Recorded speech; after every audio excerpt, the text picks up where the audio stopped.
¿Qué tal? ¿Cómo estamos? Buenas noches. Un placer saludarles. Soy Fernando del Rincón. Bienvenido a Conclusiones. Bienvenido a mi casa. Mi casa es su casa. Este estudio en casa, que ya tiene un año desde que empezamos a transmitir, o empecé a transmitir desde aquí. Un año ya, ¿quién lo iba a decir? Impresionante el tiempo que ha pasado desde la pandemia y aún no salimos de ella. Así que aquellos que son responsables y que entienden de qué les estoy hablando, el último jalón, el último esfuerzo. Vamos a ser disciplinados, responsables y echarle ganas para lograr la meta y pues salvarnos, ¿no? Porque esto ha sido terrible en todos los sentidos.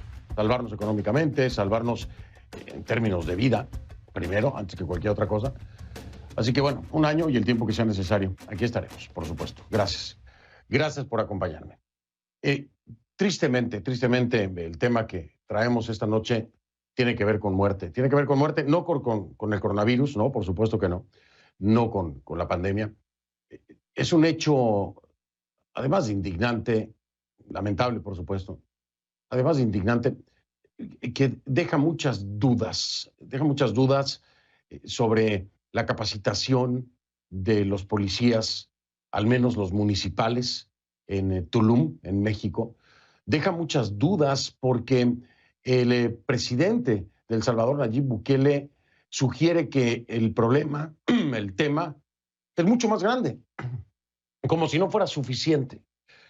Estoy hablando del asesinato porque así lo califica el propio presidente Andrés Manuel López Obrador de México, el asesinato de Victoria Esperanza Salazar, de 36 años, a manos de policías municipales en Tulum.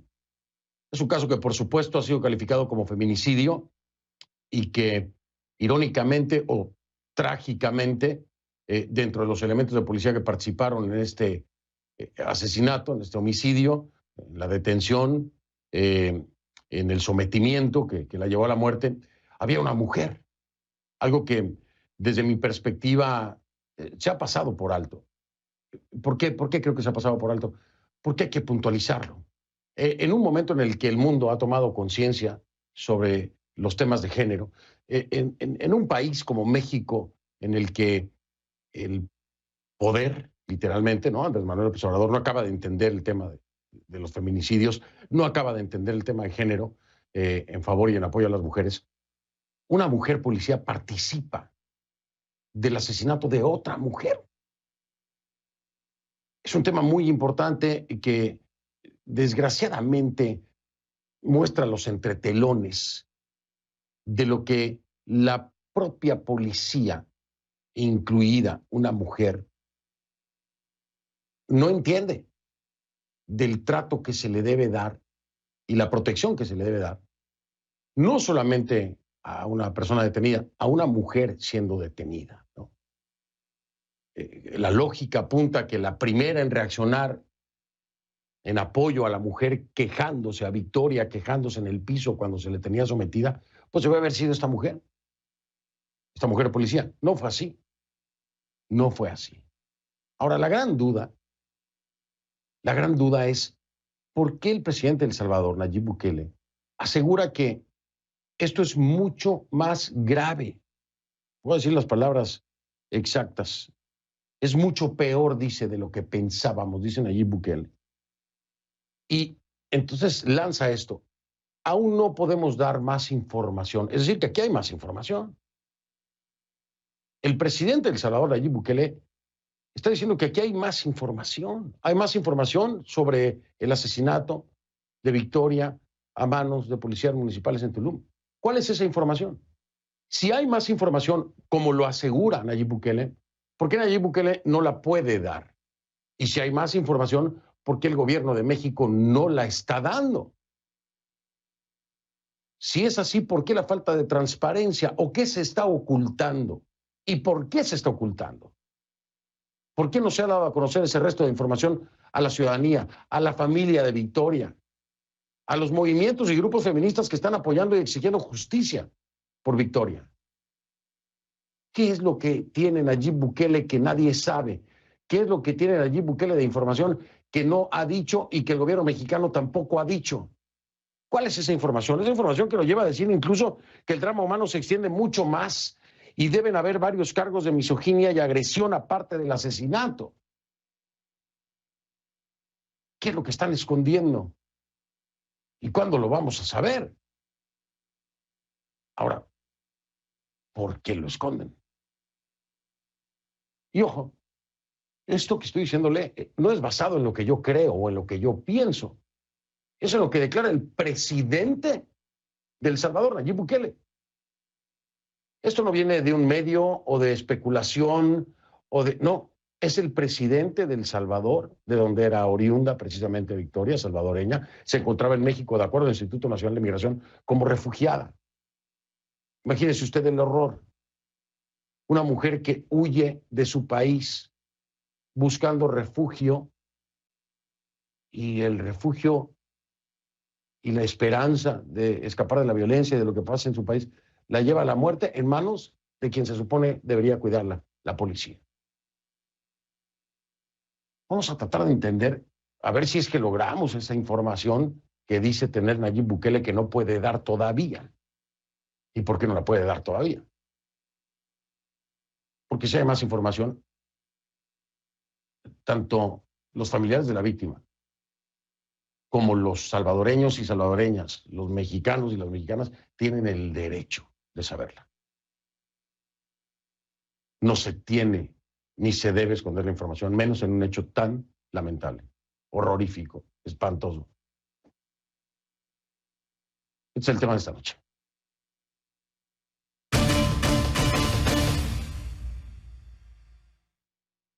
Le pido que a partir de este momento me acompañe utilizando la etiqueta numeral Conclu Victoria 2, el número 2. ¿Por qué? Porque es el segundo día que hacemos cobertura sobre esto. Ayer tuvimos la mitad del programa sobre esta tragedia, sobre este asesinato de Victoria. Así que esta noche la etiqueta es numeral Conclu Victoria 2, el número 2.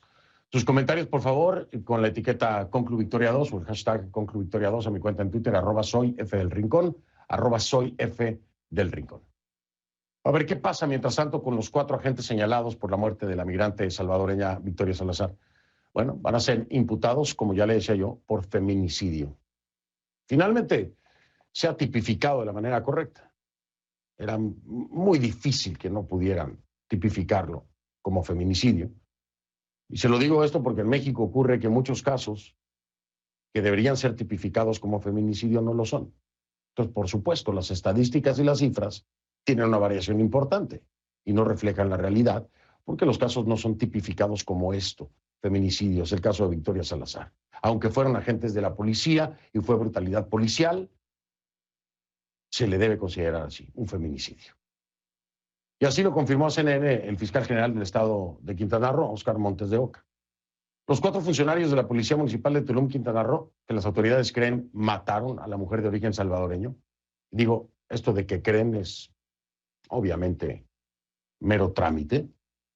Están los videos, se los hemos mostrado, son terribles y queda claro qué fue lo que ocurrió ahí, ¿no? Queda muy claro. Bueno. Así que, bueno, las autoridades creen que estos agentes que mataron a Victoria Salazar mientras la sometían van a ser acusados de feminicidio doloso por la Fiscalía General de Justicia de este estado del sureste mexicano, Quintana Roo. El fiscal general Óscar Montes de Oca dijo a CNN que, entre otras cosas, hubo una manipulación y exhibición innecesaria del cuerpo de la víctima por parte de los policías. Sí, porque además de que la matan, una vez que constataron que estaba muerta, lo que implica una serie de agravantes según las leyes del estado, además la cargaron como si nada y la subieron en la parte trasera de una camioneta. Escucha. Feminicidio, en este caso es el delito de feminicidio. Ahí el procedimiento correcto debieron de haber informado del hecho. Primero, solicitar el auxilio médico de especialistas para el traslado a un hospital o, en su caso, avisar a la autoridad correspondiente lo que estaba sucediendo para que los policías fueran auxiliados en esta situación. Sin embargo, lo que hacen es con una actitud indiferente, denigrante para la víctima, sujetarla y subirla a la batea de una camioneta. Pero solamente, déjeme decirle algo aquí. A ver, no solamente es denigrante el cómo manipularon el cuerpo de Victoria. No es que, a ver, como para un niño de primaria, ¿no? Aquellas personas que manejan la seguridad, los cuerpos de seguridad de cualquier país, estado, municipio, pues creo que deben entender como si fuera básico que donde hay una persona muerta es una escena del crimen. Es una escena del crimen. Tienen que venir peritos, tienen que venir forenses, se tiene que hacer una investigación, se tienen que tomar muestras. Pero bueno, esto es fundamental, es básico. Creo que cualquier persona que trabaje en fuerzas de seguridad, elementos policíacos, que no sepan esto, no tienen nada que hacer ahí, ¿no? Esto habla de la gran carencia, primero de humanidad, perdóneme usted, de estos elementos municipales.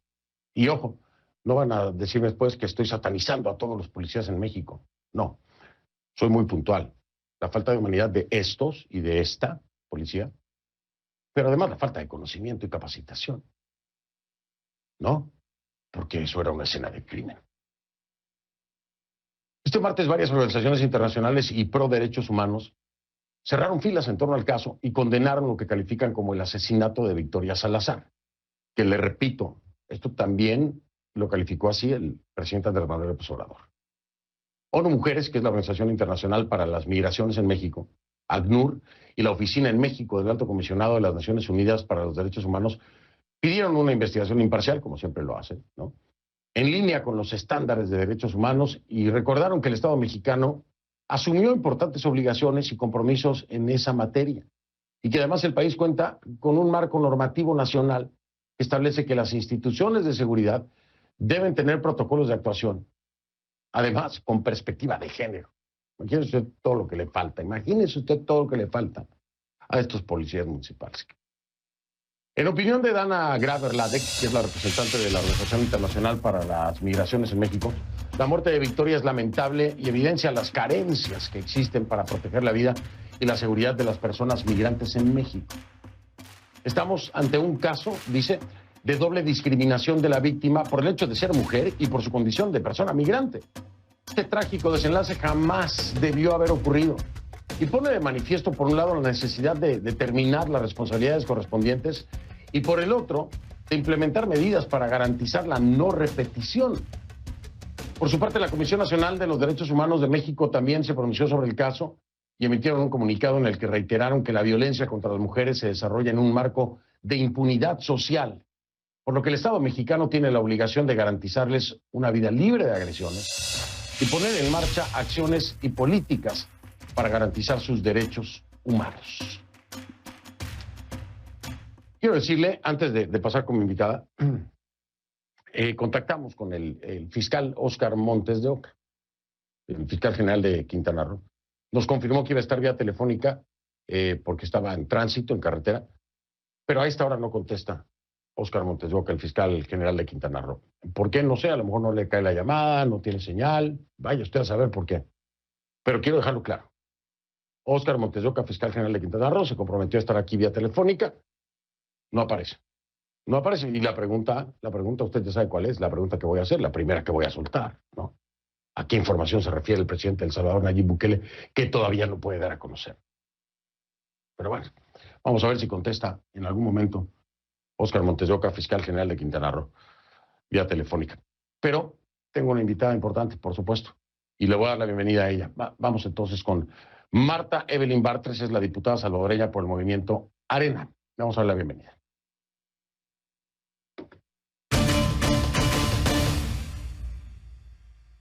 Diputada, ¿cómo está? Buenas noches, gracias por acompañarme.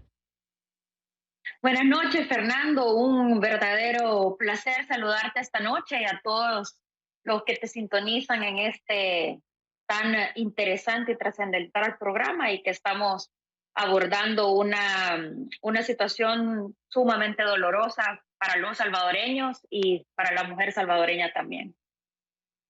Y yo creo que esto debería ser doloroso para la comunidad internacional, no solamente para las mujeres, sino también para la región, porque lo que estamos viendo es, tiene tantas tragedias en una misma.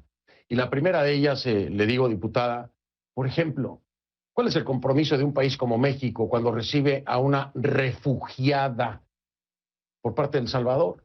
Es decir, la palabra lo dice todo.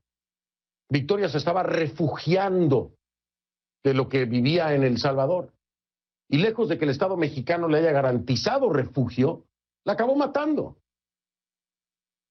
Tenemos que ver ese ángulo también, porque nadie lo está tocando. Es una falla enorme del Estado mexicano que convierte en víctima a una refugiada que viene de El Salvador. ¿Qué piensa usted, diputada? Sin duda alguna, Fernando, esto es una revictimización.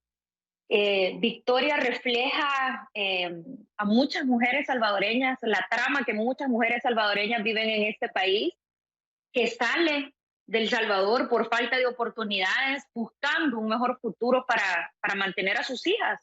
En este caso, una madre soltera que se refugia, que estaba, digamos, legalmente porque tenía una ayuda humanitaria en México y encuentra la muerte de una manera terrible, o sea, de una manera dramática. Una mujer que clama por su vida, que clama por que la dejen vivir y que encuentra la muerte. Cuando tú hacías referencia, Fernando, a que no podemos perder de vista el hecho de que una mujer policía estaba participando precisamente en esta acción de asesinato, en esta acción delictiva, porque no era otra acción más que eso, ya la tenían sometida como para poder hacer un abuso tan desmedido de la fuerza que la llevara a ella a la muerte. Irónicamente, al principio, en todos los videos que se han visto, era una mujer la que tenía su pierna sometiéndola a ella, y en lugar de gritar que pararan o hacer cualquier cosa para que pararan y evitar la muerte de Victoria. Tú lo mencionabas muy bien y yo también lo tenía en el radar, porque muchos solamente se han referido a los 3 agentes. Pero estando ahí una mujer te dice mucho de la sensibilización que tienen las mujeres, en este caso la policía municipal de este lugar, y ya no digamos también el enorme mensaje de todo el trabajo que se debe de continuar haciendo para cuando estamos hablando de violencia contra las mujeres.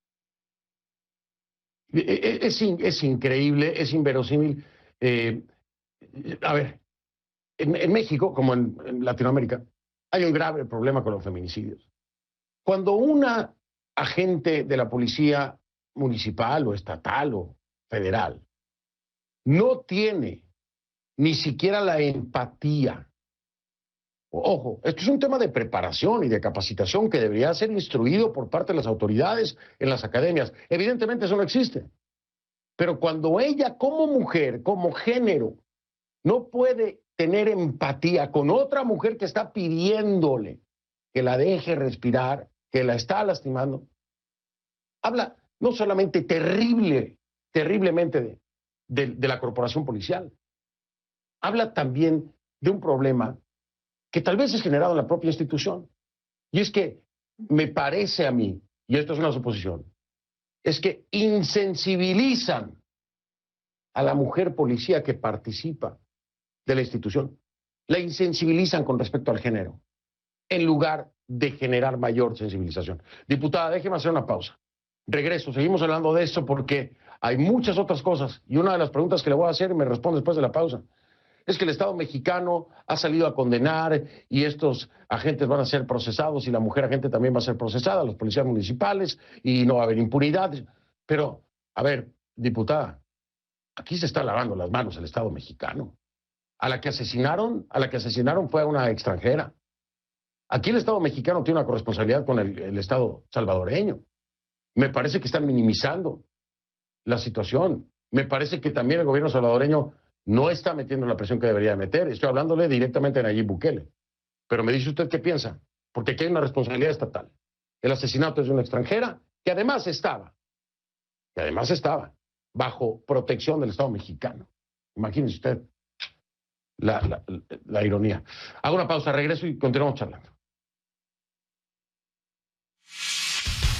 Me parece muy triste porque desafortunadamente La mujer no solamente aquí en México, sino en todos los países de Latinoamérica, tiene mucho maltrato por la policía y pues en general por los hombres. Muy triste porque no nada más las mujeres sentimos esa inseguridad, toda la ciudadanía lo siente al ver a la policía. Ya no es nuestra seguridad, son nuestra inseguridad, ¿sí?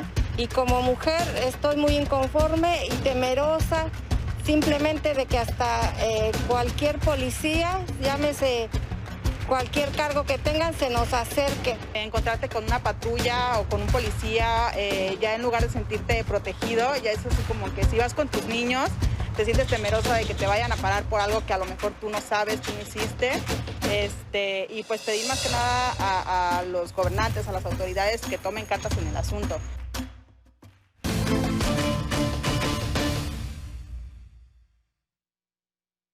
El video que está circulando en redes realmente es brutal, cómo someten a Victoria, la someten y a partir del abuso de la fuerza, pues la asfixian y la asesinan, ¿no? También, como lo muestra este caso, la violencia policial se recrudece sobre las mujeres migrantes que viven además la xenofobia. Es un contexto de impunidad, de falta de respuesta a las demandas de las mujeres. Y lo mínimo que puedo hacer es eso, usar mi voz para darles voz a las que ya no la tienen.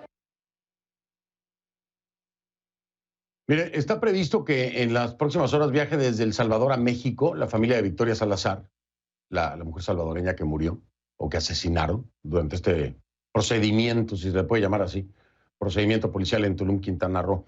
La familia busca repatriar el cuerpo y además reunirse con las dos hijas, porque sí, dejó dos niñas huérfanas. Merlín del Cid, con más detalles desde El Salvador. Hola Fernando, buenas noches, gusto de saludarte. Para este miércoles está previsto que la mamá y el hermano de Victoria Salazar viajen a México. Según el plan de vuelo, está previsto que ellos salgan en horas de la mañana del Aeropuerto Internacional Sanlúcar Arnulfo Romero. Van a hacer una escala antes de llegar a Quintana Roo. Se espera que la familia haga un reconocimiento del cuerpo, aunque es un trámite que ya hicieron por fotografías este lunes en la Cancillería. La idea es que se puedan agilizar los trámites de repatriación del cadáver de esta mujer que ya tenía 5 años aproximadamente de vivir en México. Ella, según las autoridades, ya contaba con una visa humanitaria. El viaje también va a permitir que la madre y el hermano de Victoria puedan reunirse con las dos hijas, una de 15 y la otra de 16 años. Su abuela decía este lunes que la idea principal es que las dos jóvenes puedan regresar a El Salvador para que sigan aquí con su vida y también con sus estudios. Desde el gobierno de El Salvador hay un ofrecimiento de apoyo económico para que las jóvenes puedan continuar con su formación académica en este país.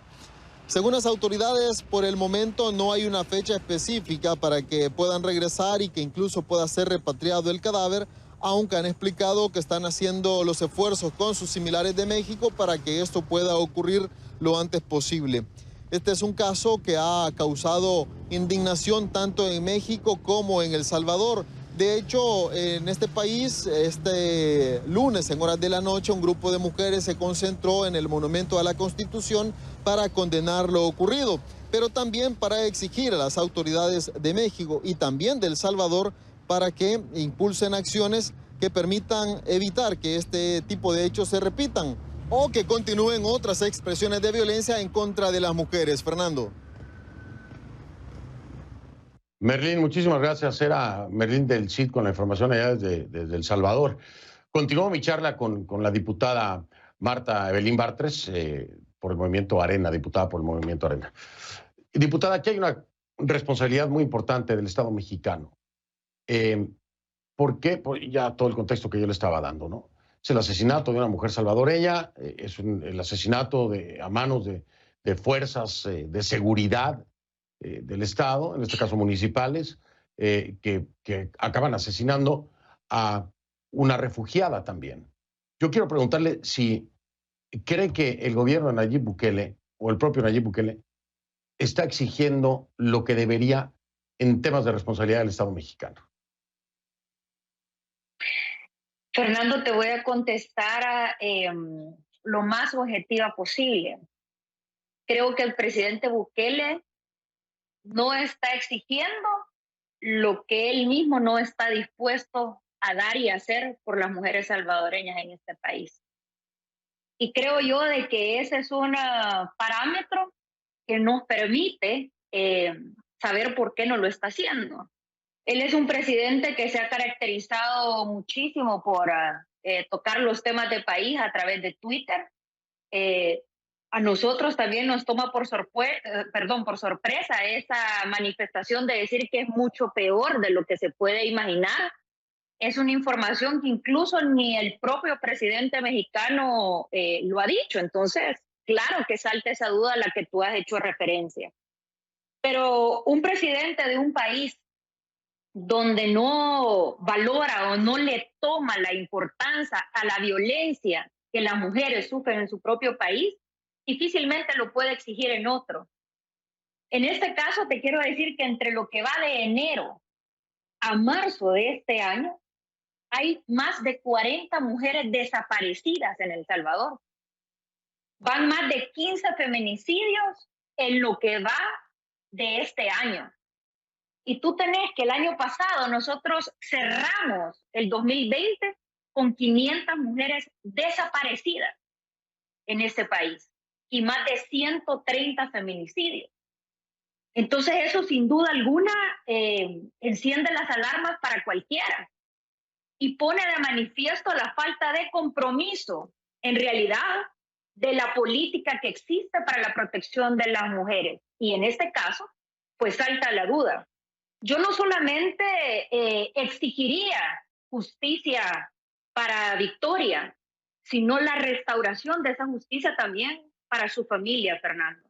Y eso tiene que llevar a una investigación exhaustiva por parte de las autoridades mexicanas y también por parte de las salvadoreñas, aclarar los hechos de lo que la investigación arroje. Yo incluso atrevería a decir en tu programa que de verdad la Fiscalía General de la República de El Salvador se ponga también al servicio de las autoridades mexicanas para poder hacer una investigación en conjunto y que le dé justicia a Victoria Salazar y sea también Victoria, que lastimosamente murió a manos de la fuerza, una mujer símbolo de lo que la mujer migrante sufre al salir de su país, en un país de falta de oportunidades como lo que estamos viviendo aquí, y con violencia en todas las escalas, en todas las esferas.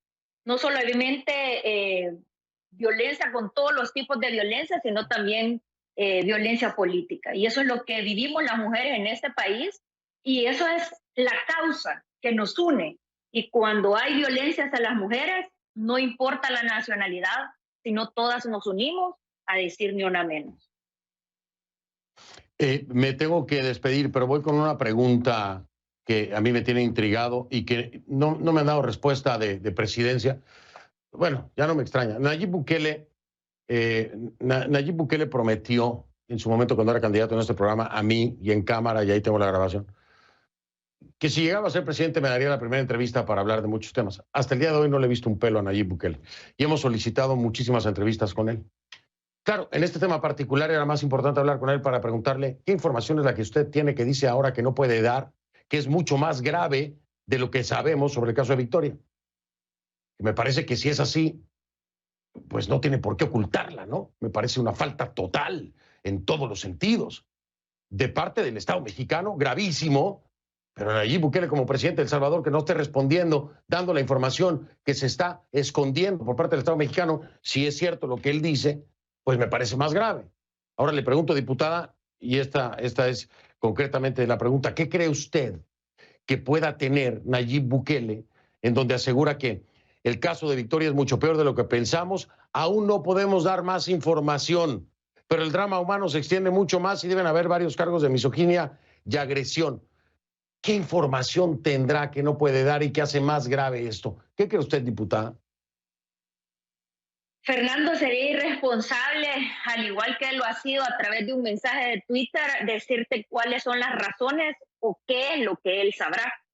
será el presidente Bukele quien deberá primero asumir la responsabilidad de sus palabras y en segundo lugar hablarle con claridad tanto a la familia de la víctima de Victoria como a los salvadoreños por tener una información que incluso ni las autoridades mexicanas lo han dicho.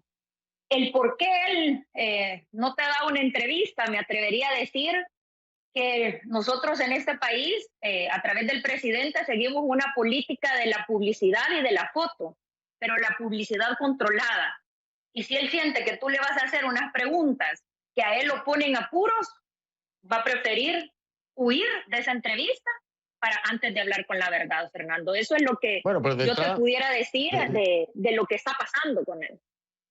No, gracias, yo lo entiendo, diputada. De entrada, oiga, y se lo digo porque seguramente me están viendo por allá porque tengo conocidos que trabajan con Bukele.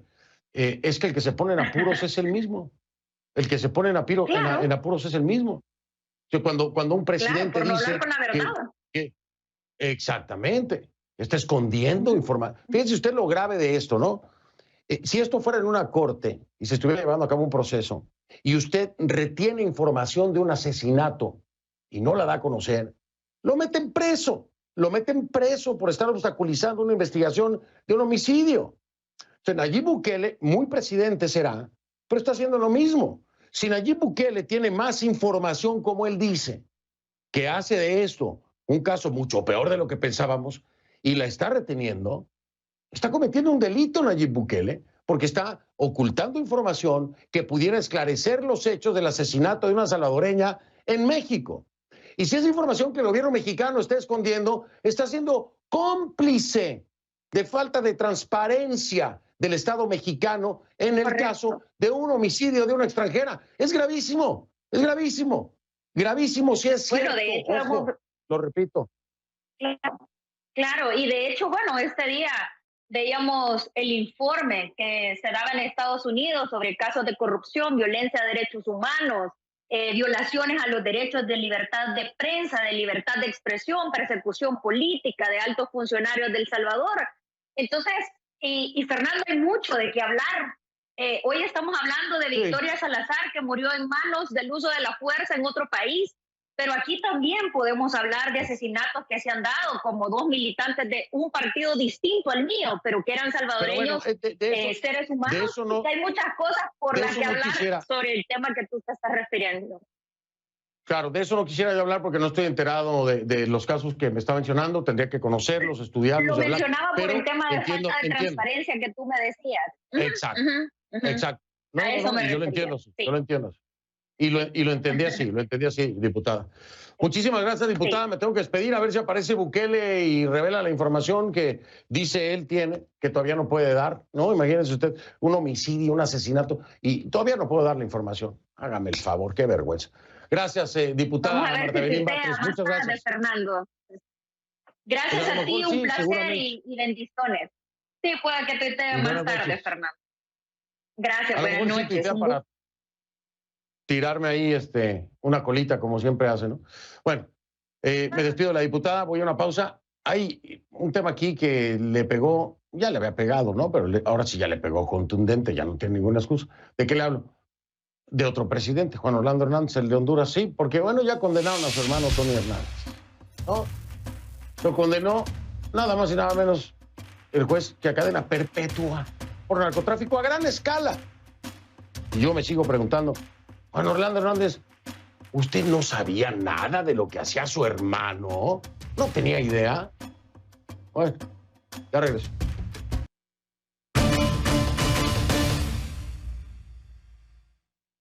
Tony Hernández, el hermano del presidente de Honduras, Juan Orlando Hernández, fue sentenciado a cadena perpetua por narcotráfico a gran escala por un juez de Nueva York. Sí, no es cualquier cosa. Cadena perpetua y por narcotráfico a gran escala por un juez de Nueva York. El magistrado también ordenó confiscar más de 138 millones de dólares. Escuche, más de 138 millones de dólares de su patrimonio, producto de estas actividades ilícitas. 138 millones de dólares de su patrimonio. ¿De dónde salieron los 138 millones de dólares? Su hermano no sabía, Juan Orlando Hernández, que tenía un patrimonio de 138 millones de dólares su hermano Tony. ¿A poco no sabía? Bueno, Gilbert Vega nos tiene detalles de la sentencia. ¿Qué tal, Fernando? Juan Antonio Hernández Alvarado fue sentenciado este martes por el juez Kevin Castel de la Corte Federal del Distrito Sur de Nueva York a prisión de por vida. Esto por los delitos de conspiración para transportar 185 toneladas de cocaína a Estados Unidos, porte ilegal de armas y conspiración para usar armas y también dispositivos destructivos y hacer declaraciones falsas a las autoridades. Recordemos que Juan Antonio Hernández había sido declarado culpable por estos cargos durante un juicio que se llevó a cabo aquí en la ciudad de Nueva York y que concluyó en octubre del año 2019, un año después también de su arresto en Miami. También recordemos, Fernando, que durante este juicio fue nombrado varias veces como uno de los co-conspiradores el actual presidente de Honduras, Juan Orlando Hernández, quien no ha sido acusado formalmente de ningún delito aquí por parte de las autoridades de los Estados Unidos.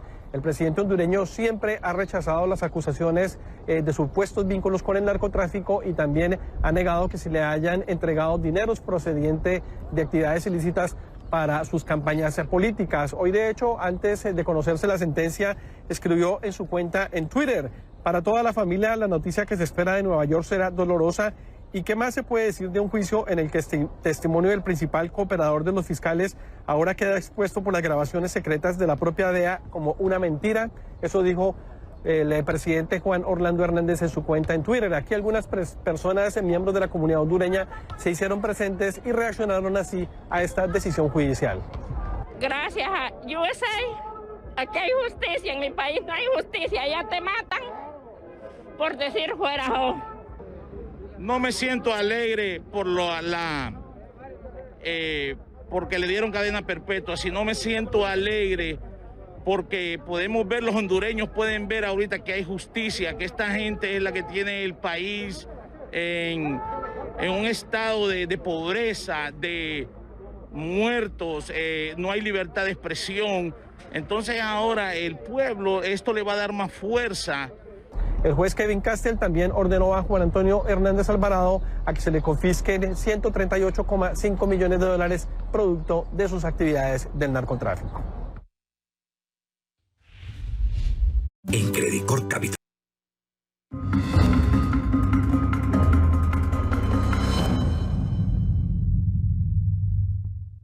El COVID-19 se propagó probablemente porque fue transmitido a los seres humanos por parte de un animal.